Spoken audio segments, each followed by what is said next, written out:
Welcome to the Punting is Winning podcast. Just two fans talking all things Hawkeyes. Here are your hosts, JD and Keith.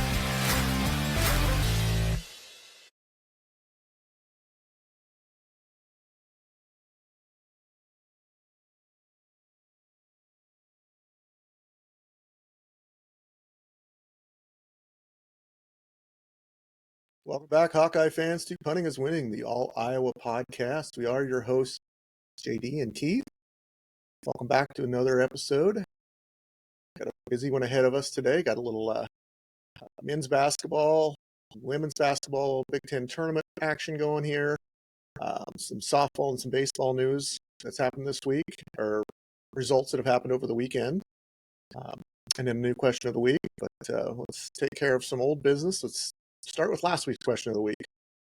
We asked you, when was the last time Iowa did not have a player selected in the NFL draft?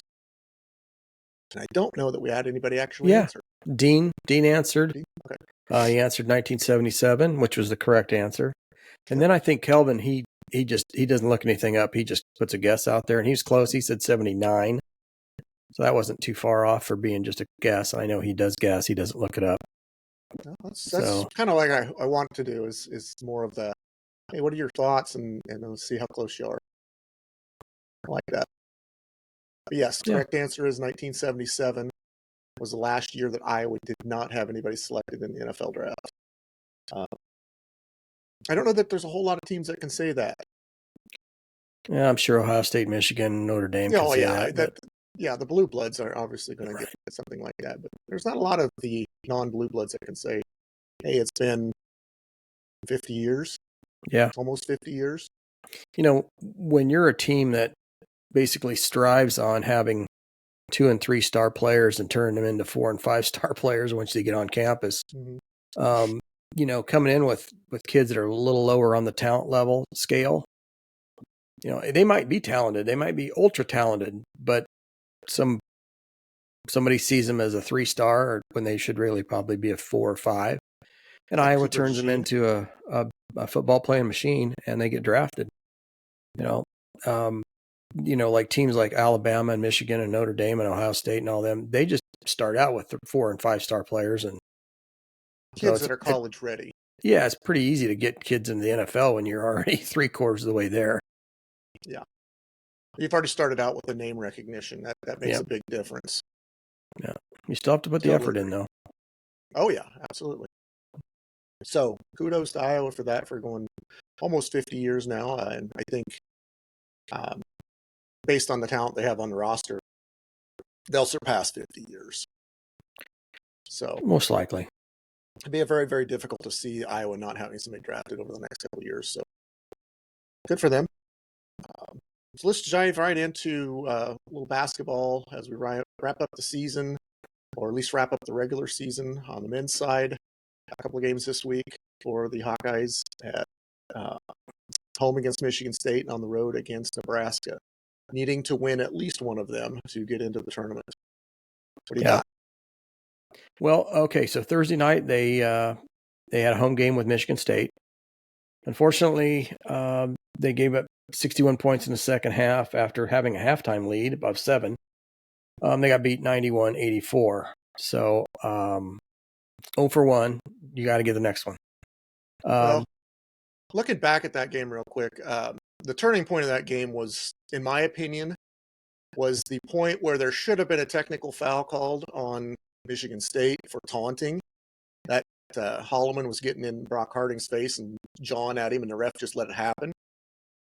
That was the turning point of the game. Nothing happened at that point, and then they went on a ripped off like a 30-6 run at that point, and you know that really set the game on edge. Now, Iowa did make it more of an interesting game towards the end, but not to the point where it was like you anticipated them coming back like 2 years ago. But you know, they did cut it back to a 7-point game, or 7-point final margin, but disappointing to give up 61 points in the second half. I was just going to say, it's hard to win games when you give up 61 and a half. Yeah. First half or second half, either one. The only way you can do that is if you give up 61 in one half and then only give up 15 in the next half. Yeah. You might be able to win those, but yeah, you can't give up 61 points in a half and expect to come out victorious, home or away. Okay, so Iowa was led by Josh Dix's 18 points, 7 rebounds. Peyton Sanford also collected 15 points and 7 rebounds. Brock Harding led Iowa with 6 assists. Iowa shot 48% from the field, 39% from 3, 83% from the free throw line, which is pretty good. Iowa out-rebounded Michigan State, 32-31. And Iowa had 10 turnovers to Michigan State's 6. Iowa, after this game, stands 15-15 overall and 16 and 6 and 13 in the conference. Looking at that point, you are tied for 17th. Yeah. Yeah. So, actually, I think you were in 16th by yourself because Penn State ended up winning yesterday to put you into a tie for that second to last spot. Well, basically, after that game, it comes down to win and you're in, lose and you're going home. Yep. So we had Nebraska on today, Sunday, and Iowa was able to scratch out an 83-68 win on Senior Day in Nebraska, at Nebraska, with a Big Ten tournament berth on the line. So I thought I thought Nebraska had so much more to play for. Senior Day, at home, Big Ten berth on the line.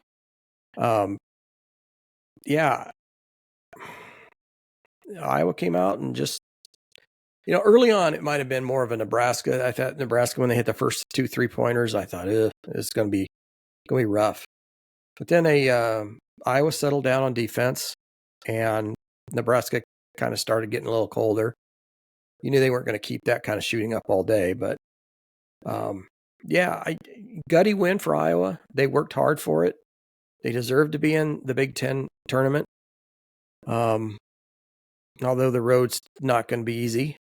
No. But that's better than I expected. Honestly, I didn't expect a win today on the road with senior day at Nebraska. I really didn't.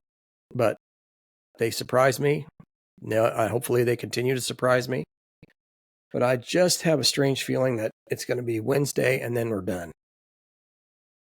Yeah, I think Ohio State took it to them pretty handily in Columbus. Mm-hmm.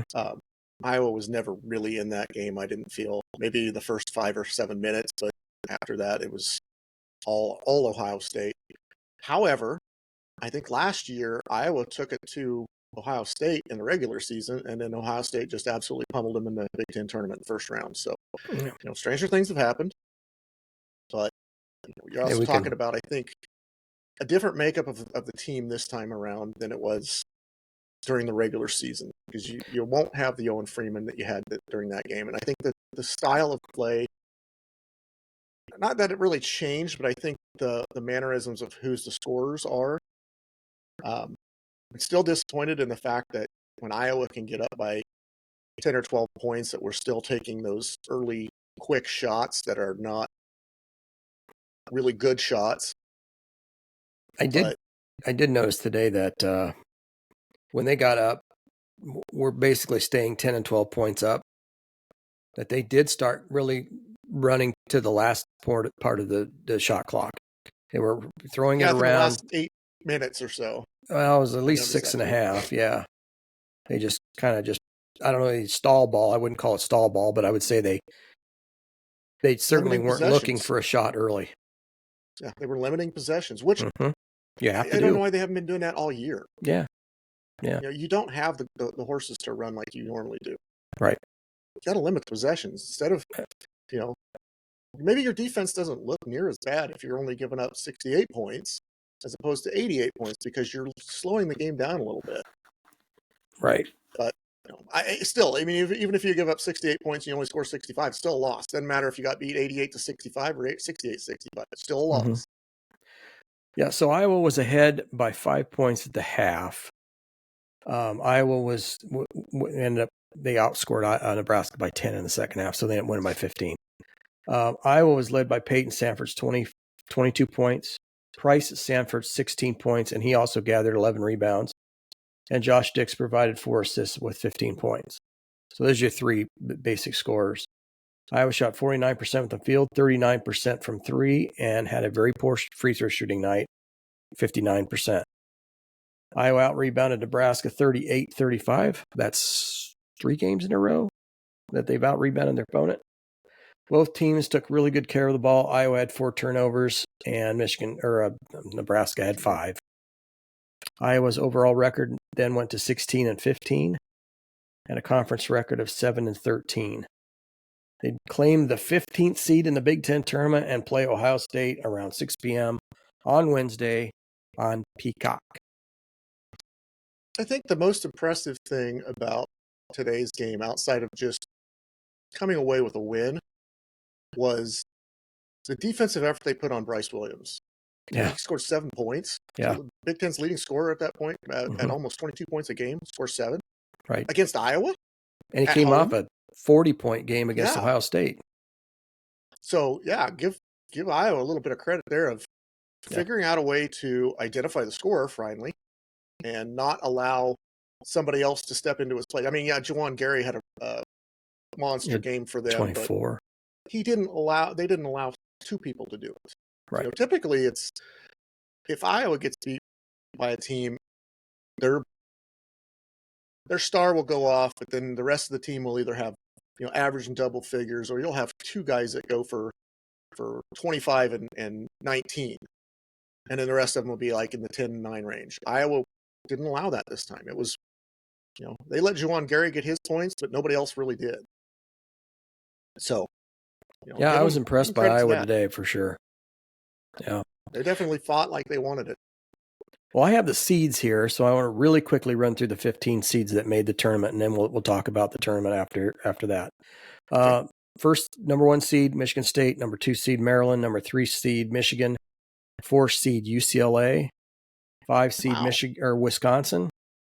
6 seed, Purdue. 7, Illinois. 8, Oregon. 9, Indiana. 10, Ohio State. 11, Rutgers. 12, Minnesota. 13, Northwestern. 14, USC, and 15, Iowa. I was a little surprised to see UCLA up there at 4. Yeah, I think I am too. I would have expected it to be. I actually kind of surprised that Maryland's number 2. Yeah. You know, I knew that they had a good year and whatnot, but I didn't really correlate the fact that they were second in the conference. Yeah, Michigan had kind of a rough end of the season. They lost a few games, and that's what dropped them down to 3 and probably propelled, you know, Maryland held serve on their court and did pretty well towards the end, so that's why they probably flip-flopped. Yeah, and the enigma of Purdue and Illinois, you know, just being very inconsistent this year. Yeah, because typically those are top 5 teams as well. Still 6 and 7 seed, you know, that's not bad. I mean, you're firmly in the middle of that. Yeah, who's the 6? Is that Purdue? 6 is Purdue, 7 is Illinois. Yeah. Yep, and then Oregon 8. Yeah. Yeah, the only 3 that didn't make it was Nebraska, Penn State, and Washington. Yeah. I mean, the saving grace of today was the irony of the fact that it was Iowa again that kept Nebraska from anything in postseason. You know, or I shouldn't say anything, but kept them out of the Big Ten tournament. You know, yeah, it just kind of fuels the football kept them out of the bowl game. Kind of fuels the fire of the hatred that they have for us, doesn't it? When you beat them on a fairly continuous basis. Yeah. But you know, and it was a season sweep too. Yeah. And that's what had to happen in order for. I mean, had that been had Iowa lost that first game, maybe they picked up another win somewhere else, and it was, you know, the situation was the same where they're going to this game. I don't think it was a win and you're in type of thing. You know, if Iowa wins and finishes with the same record, I think Nebraska probably gets it on the tiebreaker. Tiebreaker, potentially. Yeah. So, you know, you had to have that first game. So yeah, there were a few games that Iowa probably could have benefited from winning that were close losses. Oregon. Exactly. Yep, I thought that Oregon game should have been. I see Minnesota as being a team that they should have beaten earlier. Right. And outside of that, I don't know that there's really anybody else that surprised me. I mean, the home loss or the away loss to Northwestern, with Northwestern being down a couple of players as well. The manner in which that happened was surprising. I don't know that losing that game was overly surprising, but I would have expected it to be more of a single possession game at the end of that, where it was, kind of like the Iowa game at Iowa City, where it was whoever had the ball last might have the best shot at winning the game. Yeah, and that best 34-foot shot. So, but hey, we're talking about a team that's now got at least one more game. They are, and I don't think they can make a postseason tournament if they just go in and lose one in a Big Ten tournament. I don't think they're eligible at 500 for. But at least this is a non-losing season. But it would guarantee a non-losing season if that's the case. Couldn't necessarily be. I mean, it could necessarily be a non-winning season, but also a non-losing season. Yeah. Now you go in and you win against Ohio State. And you lose the second game, so now you're 17-15, 17-16. 17-16. You might get invited as a late seed in a postseason tournament. Maybe. I don't know. It just depends. I don't know what else, the other teams within the Power 4 or Power 6 or whatever you want to call it have, because I haven't really paid that close attention to other standings within college basketball this year. So maybe there's not enough room for a 17-16 team, but even if they got in, still you're guaranteed a non-losing season at that point. So let's say Iowa gets hot, goes in and wins the first 3 games, loses in the semifinals. So now you're sitting at 19 and 15, 16 at that point. Does that get you in the NIT then? I think it gets you in the NIT. I think it does too. But I think if you go in there and lose, I think if you win one, like if you beat Ohio State and then lose, you might have a chance at that crown tournament and out in Las Vegas. But I think NIT's out. Yeah, I think you'd have to win at least 2, if not 3, to even be on the 2. You're probably on the bubble of the NIT. 3, you're probably in. Because what you'd have to beat to get there, would give you enough. And it's sad that we're talking NIT instead of NCAA. But with the makeup of this team and how this team has been pretty much injured all year long, getting to any postseason tournament is an accomplishment at this point. Yeah. So you were wanting to talk about how you could potentially get an 18-team tournament going. Yeah, I was thinking about this the other day. Not that I'm advocating and saying that every team should be in it. I don't have any issue with the 15 getting in. But if you wanted to make a case to where you could get all 18 teams in, this is how I would do it.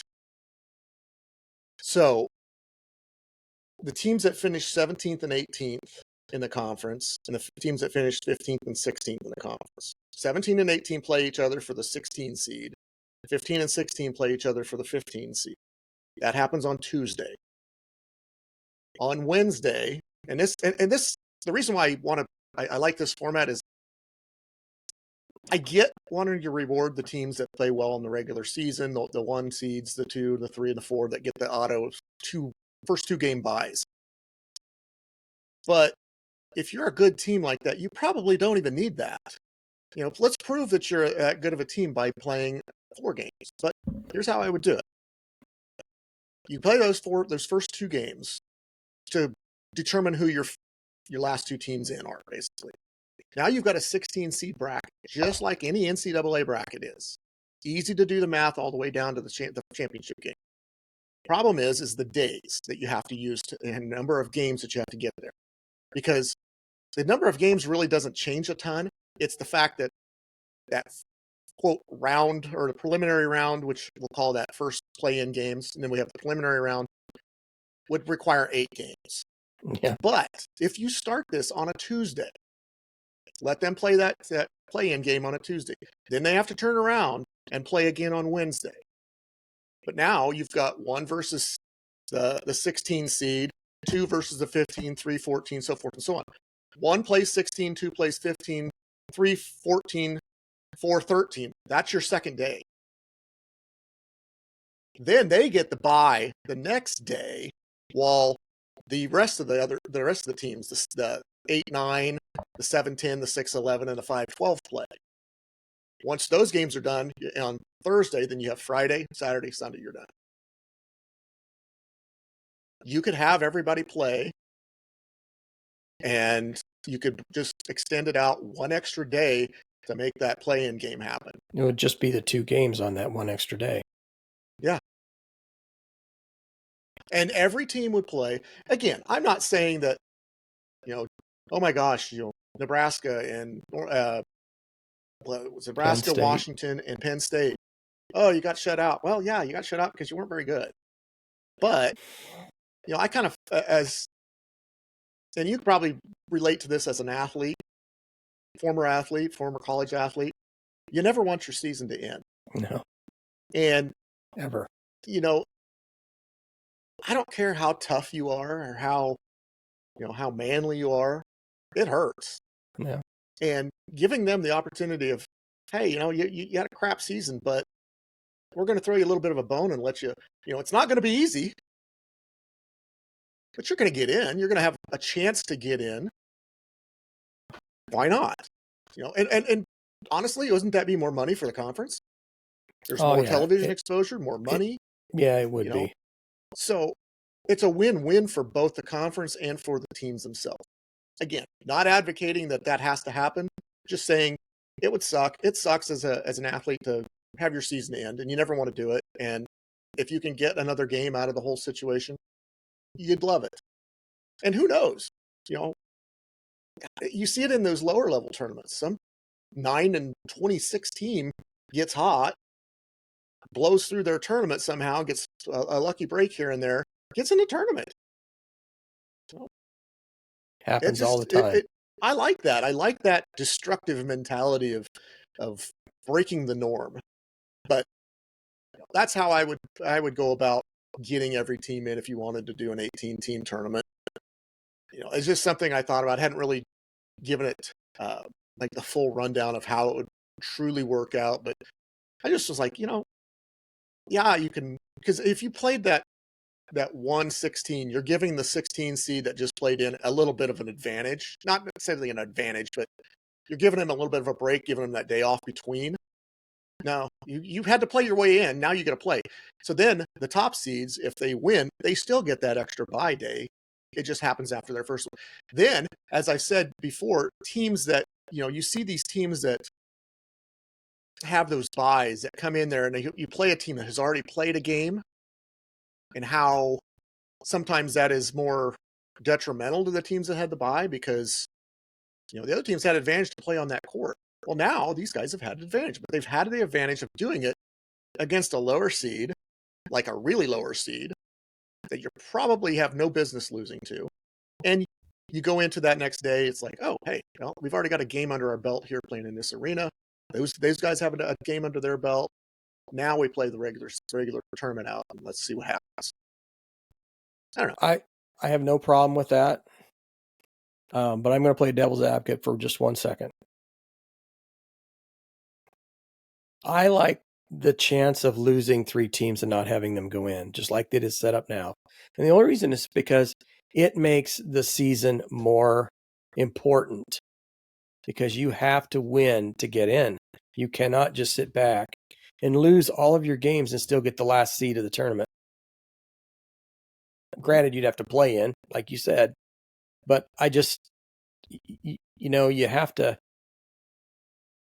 work at it to get a reward. And I'm not saying these kids aren't working at it. What I'm getting at is sometimes not everybody should be in it. No, and that's what I said. It would just be one of those situations where if you wanted to do something like that, that's how you could do it. I'm not saying that it's something that had to be done. And you could even change it up a little bit. It doesn't have to be 17 and 18 playing each other. It could be 15 and 18 and 16 and 17 play each other for the 16 seed or the 15th seed. Yeah.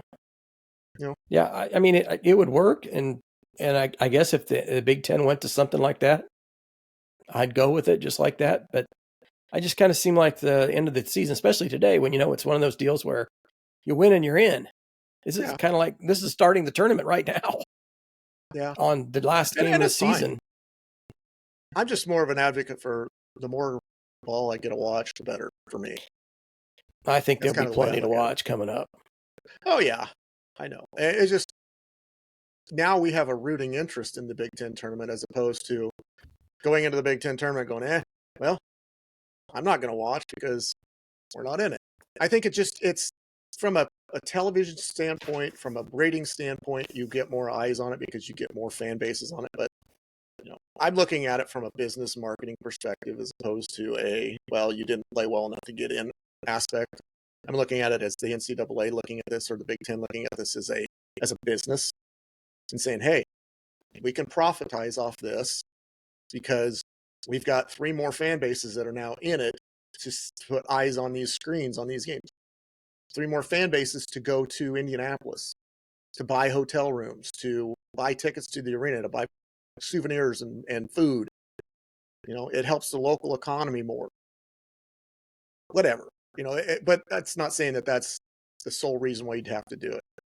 But it would be a win-win for both the conference and for universities themselves or for the teams. But again, that's just me spitballing saying this is what I thought of the other day because, some people don't like the idea of teams not getting in. Fran Others don't have a McCaffrey problem voiced with his. it. Yeah. Fran McCaffrey voiced his disgust for the whole idea. Yeah. But so it is what it is. quick question on that. Of tournament, huh? Quick question on that. Does this save McCaffrey's job? Does it possibly? Should it? No. I agree with that. And now, let's say the team gets hot and they win 2 or 3 games in the Big Ten tournament. Does that save him? Probably. Yeah, exactly. I mean, he's already stated that he's not going anywhere on his own. Well, it's not going to be his choice to go. You're not going to release that publicly if you were going to leave anyway this early in the before the maybe season if you're ends. Going to retire, if you're going to retire, maybe. But I just don't. I think it's going to have to be one of those situations where she's going to have a tough decision to make. Yeah. And it's going to be made even tougher if they go and win a couple of games. So, not something that I'm glad it's something I don't have to do. It might be made easier if they win a couple of games. Then she can just say, well, we'll return you 1 more year. We'll stay on this real quick because I want to talk about this for a second. I was watching some podcasts earlier in the week when it was storming and different things and nasty outside. And I think it was Rob Howe and Scott Docterman. Okay. And they were talking about Fran McCaffrey and what it would require to get excitement level back into the team while keeping him. Because right now the attendance is just poor. Right. And, they were talking about, when was the last time you saw Midnight Madness in Iowa? It's been a while. That generates electricity, that generates energy. People want to come in, watch that, get excited about the team. When was the last time you saw him out on a barnstorming tour where he takes some of the seniors and goes out and plays games against the local talent at, Minburn or some little small town that people don't get to see him?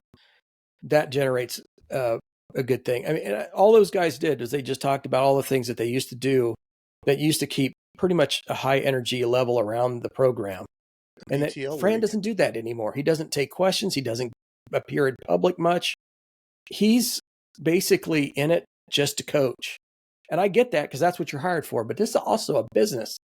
And if you can't generate enough attendance and people buying tickets, that's going to bankrupt the program. Yeah, I think the other part of it is with NIL now, it's probably a lot more difficult to get those barnstorming tours going because those small towns can't pay these guys now. They can't pay for what they would have. Yeah, but I'm referring to the guys that graduate and go on. Yeah, in the exactly. summer. You still have NIL issues because they're still technically students. Well, they can still demand, hey, if you want me to be there, you're going to have to pay me. They're contracted to a certain date, I think. Yeah. And I think that certain date is the date they graduate, isn't it? Well, if they graduate, then they're not associated with college anymore, and so they're not owed anything. Unless they're not owed anything by the fact that they're still a University of Iowa member, but they still could say, yeah, I won't do this unless you pay me this amount. And these small towns are just going to be like, yeah, we can't do that. Well, if they can't do that, then they'll have to move it to another town, but they're going to have to generate some sort of buzz I agree. for the program somehow, some there way. There needs to be more accessibility to the team, more visibility of the team, whether that be through Midnight Madness, whether that be through open scrimmages. Like, I mean, you generated excitement by open practices during football games. You know, people could go in and watch an open practice, open gym, to watch these guys, you know, work on their craft. And it was that, I remember going to those, and you got a lot of people in there, in and out. That doesn't happen anymore. You know, it's just like you close the world off to the team and then say, well, now I want you to get excited about it when the season comes on, even though you have no clue what any of these guys can do yet.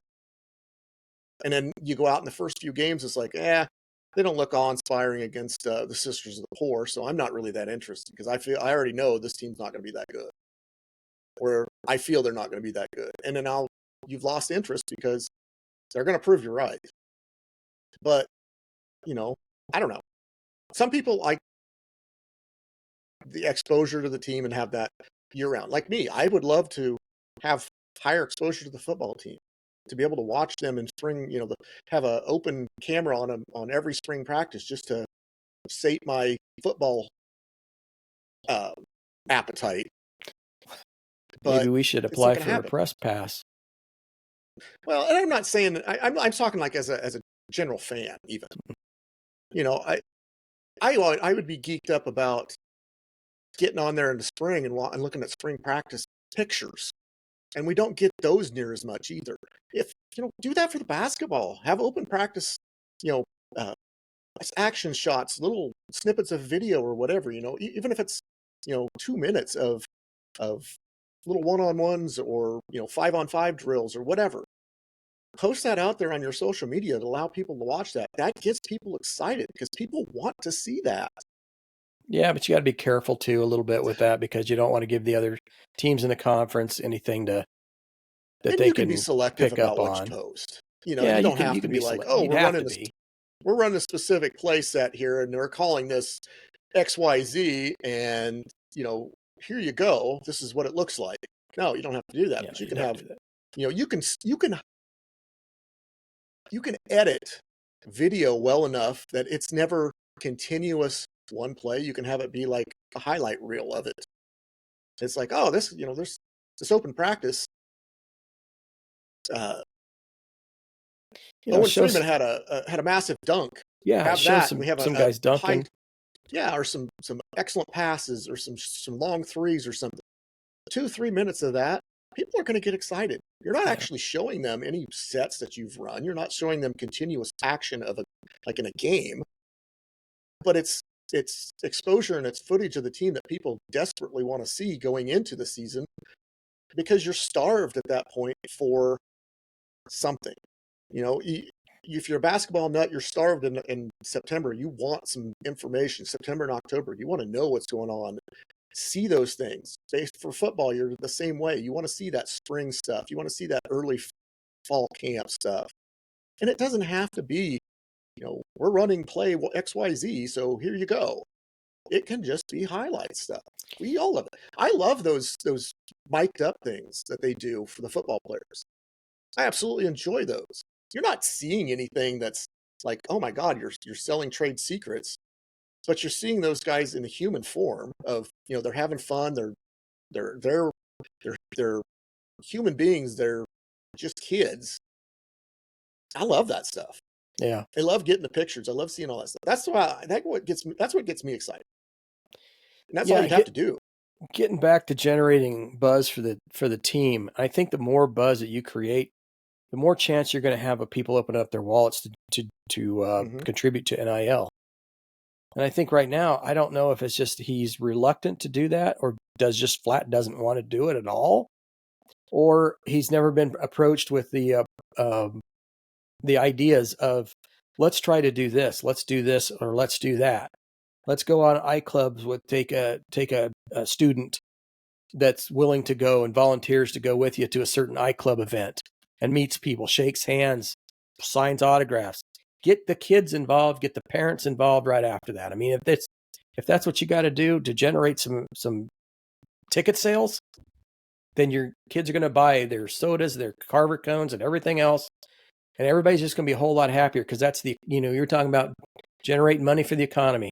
Same thing goes with the Iowa City at Carver. You just have to figure out a way to just generate that electricity. Think about it this way. Did the Iowa women's basketball team get the following that they have just because how Caitlin Clark plays? No, they got a lot of it because of her personality and the fact that she made herself accessible to the fans. Yeah. She made herself accessible to the media. Lisa Bluter didn't necessarily have to, but she made the players available. You had Megan Gustafson that was available. You had Monica Sonano that was available. Caitlin Clark, Kate Martin. Not just the play on the court that draws the fans there. It's the personality of, oh my gosh, the kids had a chance to meet Caitlin Clark or had a chance to meet Gabby Marshall or Kate Martin. Or this year, they had a chance to meet Hannah or Lucy or somebody. That is what draws the people there. Not only just the product that's on the court, because it's been a good product on the court for the past several years, but the relationship that the fans have to the team mattered. And I felt like that is just a simple matter of they made them accessible. And I don't know that it was so much Lisa Bluter doing it either. I think that just the players made themselves accessible. Caitlin Clark, that was one of the things that people always talked about was how fans had the opportunity to interact with her. She stuck around and she signed autographs and she talked to people and she took pictures. I don't see that on the men's side. I see them getting the hell out of there and wanting to be as far off the court as possible and away from the fans. And I don't know if that's because they want to be or if it's because they're told they need to be. Well, I can tell you two things right now that I can think just off the top of my head that that generates more buzz for the women's teams than it does for the men's. First of all, if you remember between their Caitlin's junior and senior year, they went on a trip overseas and played games against overseas competition. And they had about a half hour to 45 minute, maybe it was an hour video of the whole thing where they would snippets of the trip and a little bit on the court, but mostly it was the girls out having fun. And, some of them went on a boat one day and went out into the middle of the Mediterranean or wherever they were at and had a great time. And then they showed them doing, suppers at different places. That generated a lot of buzz. Now, the other thing that created a lot of buzz was that game at Kinnick where they had when it gets to Paul. Mm-hmm. That was huge. That's the kind of thing I'm talking about that generates electricity and buzz for the team. Now, granted, it doesn't help or doesn't hurt that they were really good. Well, yeah. And they were, really good. But it's those things like that. It's those little things like that that bring in more and more people that maybe wouldn't have related to them if they had not shown that or had that video available for people to watch on YouTube or whatever. Well, if I remember right, the men went on a trip, 2 or 3 years ago? So they should be getting close to being able to go again. I think you can only go once every 4 years. Did you see a video from that? No, that's the problem. Yeah. That's the stuff we want to see is them out having fun, showing them in a personal light. Now, there was one year, and I do remember when Gabe Olshaney was on the team, and they went over to England, London, and they played some club games over against the English clubs, and they did a segment on that. But I don't remember if that was the university that did that or if that was the Big Ten Network that did that. But it's probably the Big Ten Network. I know Fran made sure that was a possibility that they could play some games in England against the English club teams that he would have known. And that drew some fans from England to watch him because he'd be able to get his parents there or whatever. Right. So, but that's a special situation. You don't have a lot of, it's not like we have a ton of foreign players on our team right now. On either team. Neither team has. I mean, you have Machi Dembele, but I mean, do you really consider him? I don't know. I mean, you can consider him a foreign player, but he's been over here long enough. It's not like he came over here his freshman year of college, and he's I don't know. You're right. There should be other things to be able to generate buzz. I think it starts with the exposure to the team, to the fans. When you close off fan exposure, fans are going to close off themselves to your team. But two, I think McCaffrey has to open himself up and be a little more open to this kind of thing. And maybe he's tried and the administration has said, no, we just don't have the funds to do those types of things. Or, you're not the big dog on the block, and, football's wanting to do this and we can't afford to do this with you. Or we just did this with the women's team and they're generating more revenue than you are right now. So we just can't do it. I don't know. I think the Wolf of Wall Street said it best. You got to spend money to make money. Yeah. Yeah. If it doesn't make dollars, it doesn't make sense. Yeah. Let's move on to the women's side since we're talking a little bit about them now. Okay. Jumping into the Big Ten tournament. Going in on writing a 9 out of 11 they'd won the last 9 I of think 9 of 11. Last 11 games. Maybe it was 8 out of 10, something like that. Still somehow managed to only get 11th seed. Yeah. They were probably the lowest 11 seed I've ever seen as far as the best 11 seed. Yeah. They were an 11 seed that probably should have been a 6. Yeah. Based on how they played. But, that 5-game losing streak contributed to that. Yeah, you just can't afford to have those things like that happen during the season. That's why it's so important that you win in the season so you can avoid being an 11 seed and having to take on higher seeded teams every game, except for the first one. In that first game, Iowa had to play Wisconsin back-to-back. They played them on Sunday. They play them again on Wednesday. And it was much closer on Sunday at Iowa City. Oh, yeah. But Iowa took on the 14th seed Wisconsin. Iowa took control early, and Wisconsin never really was in the game. Iowa did win 81-54. They were up 43-23 at the half and en route to a 27-point win. Iowa was led in scoring by Lucy Olson's 19 points, Sita Falter's 7 rebounds, and Kylie Feuerbach's 6 assists. I seem like Iowa played the freshmen quite a bit in that second or third and fourth quarter. In fact, I think about halfway through the third quarter and much of the fourth, it was just all freshmen. Yeah, it was probably most of the last part of the third quarter and the first half of the fourth. I think the starters came in about the 4-minute mark, 4.5 minutes, something like that. Just because the freshmen needed a break. Right. They played 10 straight minutes. Didn't have anybody else to put in that they could. Yeah. I think only 3 people. I think only 3 players didn't score, and it was Strimlow didn't score, Callie Levine didn't score, and Jada Gyamfi did not score. Everybody else scored. No, but AJ Ediger got in for about 2.5 minutes and scored 8 points. 3 minutes, scored 6. 6. Yeah, she was way above the average on that deal. Yeah, but it was pretty late in the game when she got in, and I think by that time Wisconsin pretty much decided they weren't not going to win. But good for her for getting out there and doing what she needed to do. Yeah. So with Iowa playing a lot of the freshmen, they actually did themselves a service, and I think this was hopefully it was kind of a planned situation where they let the freshmen play a lot of the games so that they could reserve the legs, because they knew they're going to have to, if you want to win the conference tournament, you got to play 5 games in 5 days. You got to win 5 games in 5 days. And, if you go out and give 100% effort on the first one, then you're not going to have a whole lot left for games going forward. So thankfully it was not that close of a game that Iowa could play the freshmen and let them play some pretty valuable minutes. And it's only going to help going forward. In fact, I think we're going to find that as a key coming up.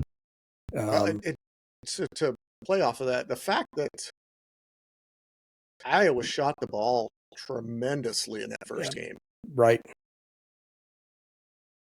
And I've got some stats for the team also here. You're right. Iowa shot 57% from the field, 55% from 3, and missed their only free throw attempt of the game. 1. So they were 0 for 1. They were out-rebounded. Iowa out-rebounded Wisconsin 35-15. I've got that circled here because out-rebounded somebody at 35-15.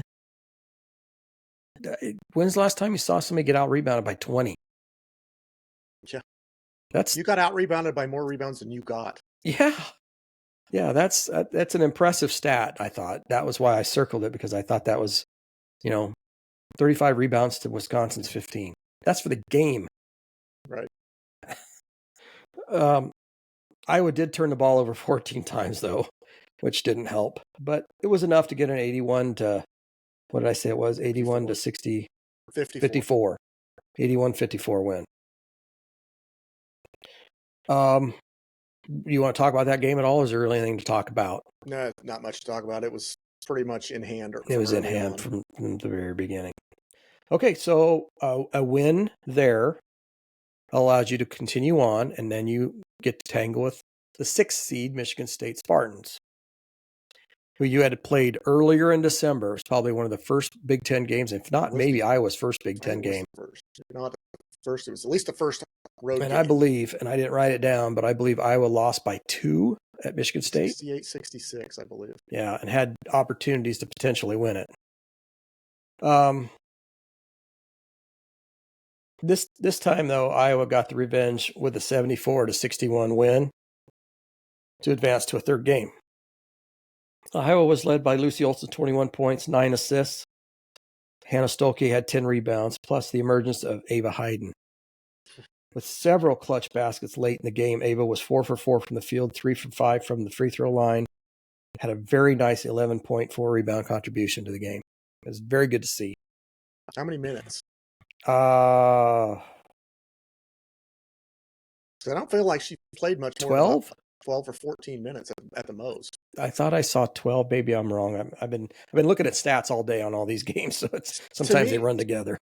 To me, I felt like that game she had like a Luka Garza NBA stat line. He guy gets in for 5 minutes and scores 10 points and 4 rebounds. It's like, why aren't you playing anymore? And that's kind of what I was thinking. Is you've got Ava Hayden's your best post player. Yeah, Period. I kind of I feel like this was kind of a coming out party for her. Yeah. And I think, we talked about this really, really early on in the season. And I even said, if they didn't move Hannah to the 5, which they did eventually, which I think was a good idea, I could see Ava Hyde being the starting center. Well, obviously I couldn't see that far in advance that they would put Hannah at the 5 eventually, because being at the 4 wasn't working. So when they moved her back, then Iowa started winning again, and plus the emergence of Lucy Olson figuring out her role. But it was really, really nice to get past Michigan State. I thought Michigan State had a really good defense. Mm-hmm. And sometimes when you're up against a really good defense that pressures you, every time down the court, it can be easy. It can really be easy to start losing your focus. And, there were times when Iowa had trouble getting the ball in again. And that's something that they go out and they stand in 3 places in the front court, and they're waiting for the girl to throw it into them. And nobody's moving. Yeah. They're just standing there kind of like holding their arm out. Well, you got to move to get to the ball. Whatever. I think that goes back to, we talked about it earlier about, I think that's on Jan right now, because I don't think that's something she's been accustomed to having to do. So now she's got to come up with her own baseline out of bounds plays, sideline out of bounds plays to get the ball in. And she just, it's like, okay, well, we're going to run a standard set and hope that we don't get pressured, which not a lot of teams did. If teams would have pressured Iowa full court all year long, I'm not sure they'd have had the record they had. Exactly. But you have to have the horses to do it too. You can't. Yeah. If you don't have a very deep bench, then you probably don't want to do that, because you don't want to run your starters basically up and down the court 94 feet every single time, under pressure. Right. And with an intense, instead of just running back and playing defense, they were, having to cover. So let's go through the stats real quick. Iowa shot 47% from the field, 24% from 3, and 76% from the free throw line. Iowa out-rebounded Michigan State 30-28. I thought Iowa's defense was stifling, forcing 24 Michigan State turnovers to Iowa's 15, which is still high. Yeah. Iowa also had 16 steals. That's got to be a season high. If it's not, then I'd like to see whatever game that they had more than 16 steals. So with that win, Iowa then gets to advance to play the next day, taking on number 3 seed Ohio State. Ohio State held a 29-28 halftime lead and was able to knock Iowa out of the tournament with a 60-59 win. Ohio State benefited from some suspect officiating. They were able to stave off Iowa's buzzer-beating shot to secure the win. Iowa was led by Hannah Stolke's 14 points and 12 rebounds, and Lucy Olson's 7 assists. Iowa shot 39% from the floor, 33% from three, and 75% from the line. Ohio State did out-rebound Iowa 36-32. Iowa committed 16 turnovers. Iowa finishes the regular season 22-10, 10-8 in the conference. And Iowa will wait on their seed for the NCAA tournament starting on March 19th or 20th. I believe Iowa likely is the 7th seed. We'll find out in a week. Had they won that game against Ohio State, they probably could have secured a 6. Yeah. But, Okay, so let's talk about Ohio State, because I got some things I want to get off my chest about that game. Why don't you go ahead and then I'll come in later. The only thing I would say about it is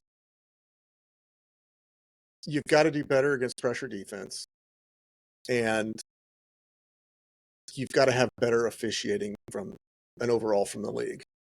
Hey, there was more contact in that foul on that last 6 seconds on Sita Falter, and you could see the slow-mo. You can see that basically she's getting tackled. Yeah. No call. Right. That other girl, I mean, she basically hooked to get around and got the benefit of the defensive foul on that. And I'm like, there was more contact on the other end, far more contact on the other end than there was on this one. And that would that's the one you determine the game from. Yeah. I found it very suspect that Ohio State's star player gets 2 fouls in the first 6.5 minutes of the game and then nothing the rest of the game. And you can't tell me she played completely clean for whatever, 30 minutes. 30 minutes, yeah. Yeah. If she comes out of there with 3 fouls, 4 fouls, whatever, okay, I buy that, but she's not going to get any. No. I mean, she committed fouls. There was one where I think one girl hooked Sid's arm on a rebound and just kind of rolled her like this. And I'm like, how do you not call that? It's literally right in front of your face. They just touch fouls where there's muggings on the other end. I just thought that was, it reminded me of UCLA. You determine a game on a call that was so suspect. I'm sure if you're a UConn fan, you're probably thinking the same thing when it comes to last year's game against Iowa. But the officiating has to get better. You've got to do something to make the officiating better, because there's too much money on the line. There's too much on the line in these games for them to be that bad. Yeah. And to not be held accountable for it. Yeah. Officiating was going to be part of what I was going to talk about, but since you've covered that, I'm just going to go straight to the one thing that I thought. Jan's a great coach, and I think she'll just continue to be better and better. But I have one criticism. With 0.7 seconds, the ball is out under Iowa's basket. Iowa ball. Why in the world are you having Lucy Olson inbound that ball with 0.7? She's your best shooter.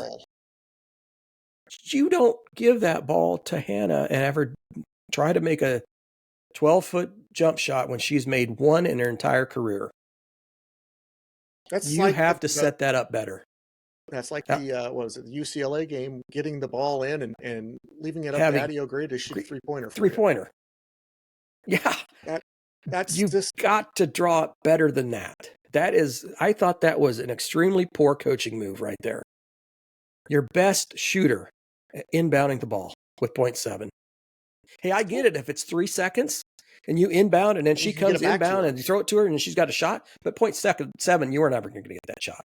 No. That was never going to be an option. She was too busy complaining about the lack of a call throughout that to have drawn up a good play. Now, if she really wanted to make herself better, and I don't want to say this tongue in cheek, but she should watch Fran. Fran can draw up some out of bound plays that get you a shot in 0.7 seconds, and a good shot, and get it to the person that you want it to be into. You think about how many times has Iowa had low shot clock situations on a baseline out of bounds play where they've basically gotten a layup. Learn from that. But I mean, she will. We were talking about it today, that I think she's a great assistant coach and has been a great assistant coach for 25 years. She needs the time to be a head coach to learn that, you have to draw up these plays. You have to figure these things out. How do you handle pressure defense? How do you handle a full court press? You can't just throw some basic thing out that everybody's been thrown against since they were in 7th grade. Oh well, this is the generic how to beat the press. Well, everybody knows how to beat that. You've got to come up with something where, and I think she did at times where, you get the ball in and immediately was getting it back to like Lucy in the middle of the court when she's uncovered. So great there. But where she can't be trapped in the end corner. of game decisions have been definitely something she needs to work on as far as, drawing up something to get it to your best player. I said the same thing of, why is Lucy taking this ball out? Yeah. I was saying it when she was standing with the ball in her hand, waiting for everybody to stop talking. So that I'm like, why is Lucy? She should be inbound. She should be the one you throw it to. Right now, if you got Lucy sitting on the, inbound on the ball, you're effectively reducing the defense's attention by 20%. Well, quite honestly, if she's inbounding the ball with 0.7 seconds, she shouldn't, it's like she's not even in the game. Exactly. That's why I say you're effectively going 5 on 4 or 4 on, 5 defenses on 4. Technically, you're going to be doing that every time with 0.7. Well, but I mean, with 0.7, she couldn't even enter the. Your inbounder should be the person that has the worst shot. Well, I agree. Has the mental capacity to get it in and know the right place to get it to. You should have probably not worried about having Hannah on even on the court. It should have been your best 5 shooters, period. Yeah. And I'm not saying that as a detriment to Hannah by any means. Don't get me wrong. But with 0.7 seconds, her best shot is if you can get her rolling to the basket as a layup. And if you're not really looking to do that, then she's ineffective as well. So now you've taken 2 players out of it. Yep. One of them being a shooter, and one of them that's a non-shooter from outside of 5 feet, 10 feet, whatever. You should have your Falter, Feuerbach, McCabe, Olsen, and honestly, Addie O'Grady, if you're going to put a big in there. She's got a better mid-range jump shot than Hannah does. Yes. So, it's just or even you could have had Leah Guyton in there. You got 5 shooters. But, I thought that was a very poor offensive decision to do that. Yeah. On that last play. Just not that it was doomed from the start. Yep. But so now we wait to see what we get for an NCAA tournament berth and go from there. So you don't think it's going to be a home game, not being a 7th seed? No, it won't be, because or you're higher. Top 4 get the home. Yeah. I don't know. I think we've kind of hit that one pretty hard. So you want to move on to Iowa baseball? Yeah, let's talk a little Iowa baseball. Okay. Iowa baseball finished the week taking, let me see, they beat Loras 11-5 or 11-3. 11-3. And then they played in Piscataway, New Jersey against Rutgers, losing the first game 5-4, but winning game 2 and 3. And today was the last game, the third game. Second game they won 16-0, and the third game they won. Iowa won 12-6.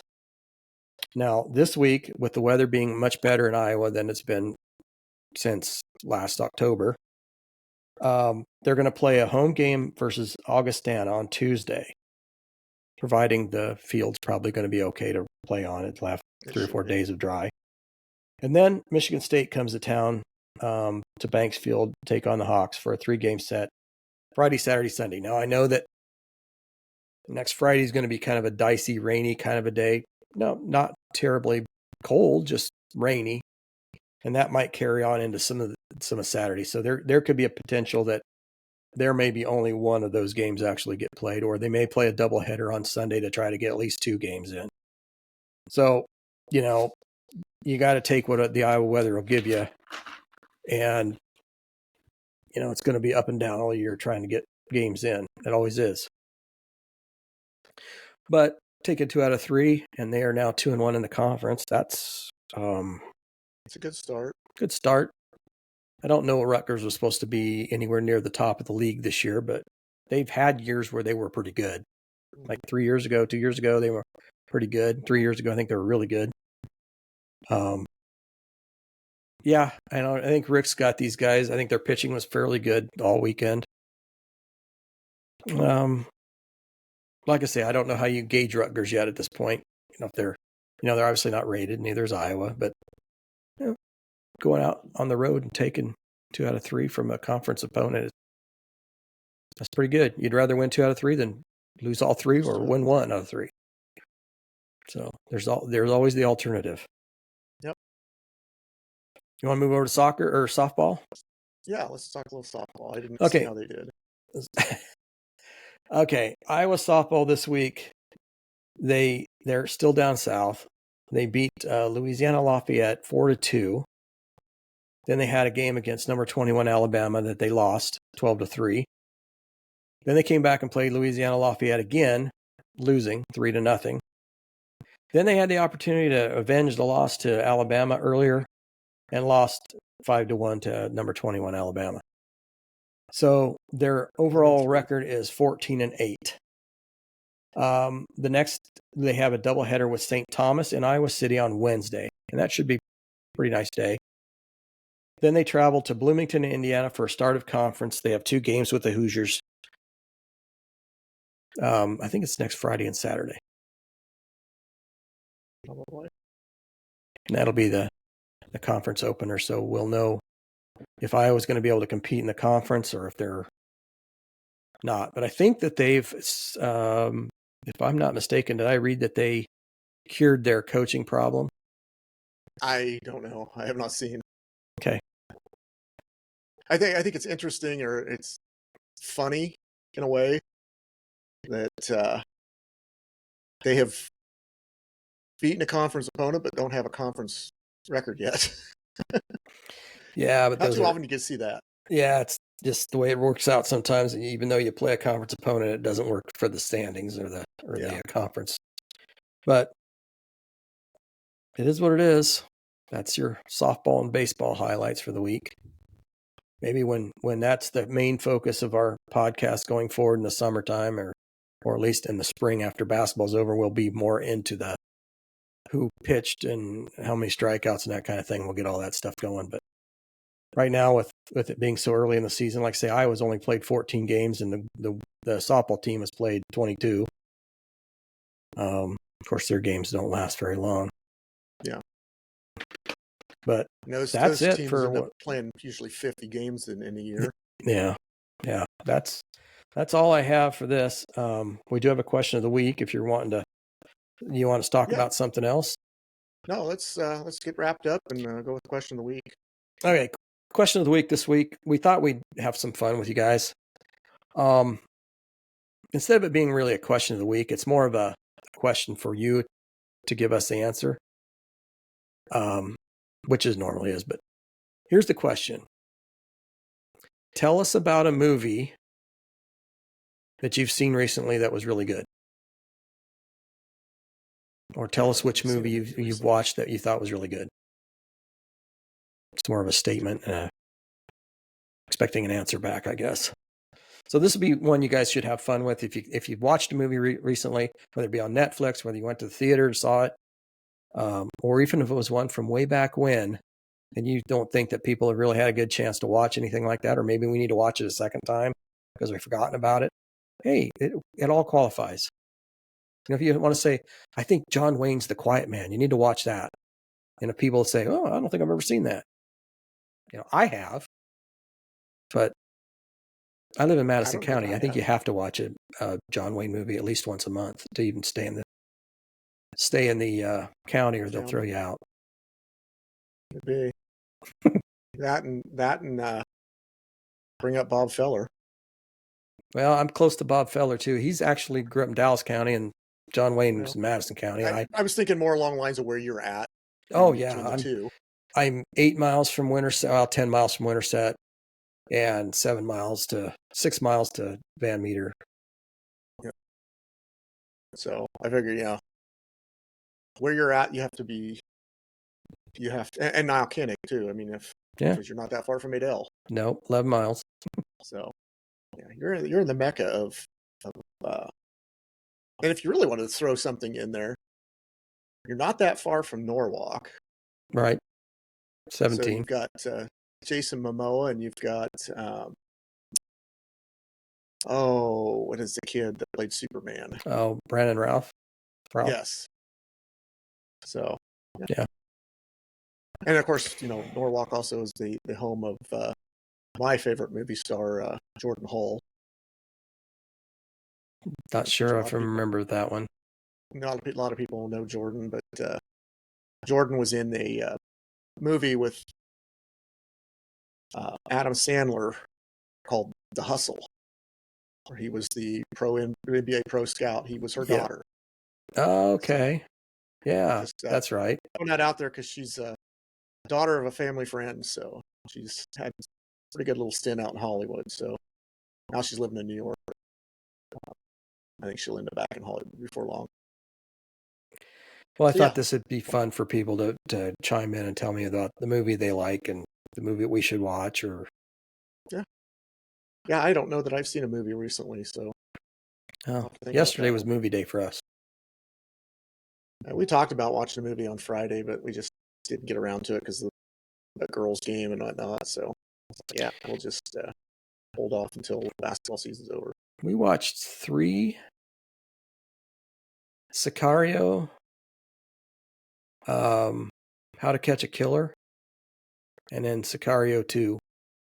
And I thought the second Sicario, if you've seen Sicario, you'd like it. The second one is even better. I just thought they were good movies, and they were fun to watch. And just actually, the last movie that I watched was on the plane coming back from Florida a couple weeks ago, and it was Leatherheads. Yeah, I remember that one. There was just nothing else on there to watch, so right. I was like, I'll throw this on there. Yeah, got to sometimes when, especially when there's lulls in the action with Iowa sports, you can't go outside because it's nasty. You find a movie to watch, and I'm kind of getting to the point now where I'm struggling to find movies to watch that I haven't either seen or started to watch and didn't like. So if anybody's got something out there they thought was really good, they should let us know. I'll give you a list. Well, I don't know if you and I's movie tastes are the same, but well, they're not too far off. Yeah, they're not that far off. All right, let's wrap that up. Okay. Remember, catch us on Spotify, or catch us here on YouTube, TikTok, YouTube Shorts, TikTok, Twitter, Facebook, all the regular social medias. Give us a thumbs up on these. Give us a subscribe if you're not a subscriber already. Make sure to try to interact with us if you want. We'd love to have the interaction. We wanted this to be back and forth with you as well. So gives us an opportunity to think about maybe doing a live show at some point. But, I'd be up for that. Yeah. Other than that, just remember we do have our merch store available. All proceeds go to the Swarm. Some pretty good stuff out there. I didn't have anything clean today, so I didn't wear one. But looking to get another one. I think I want to put into that quarter zip as well. So that's a nice one. Other than that, just thanks for watching, and keep hitting the likes and the subscribes for us. It helps us out, and as long as we're getting people that are still watching, we'll continue to do this, whether it's 20 people watching or it's 2,000 people that watch. We don't care. Yeah. It's just something fun to do. Yeah. All right. Let's wrap that up with a Go Hawks, and we'll call it a week. Go Hawks. Go Hawks.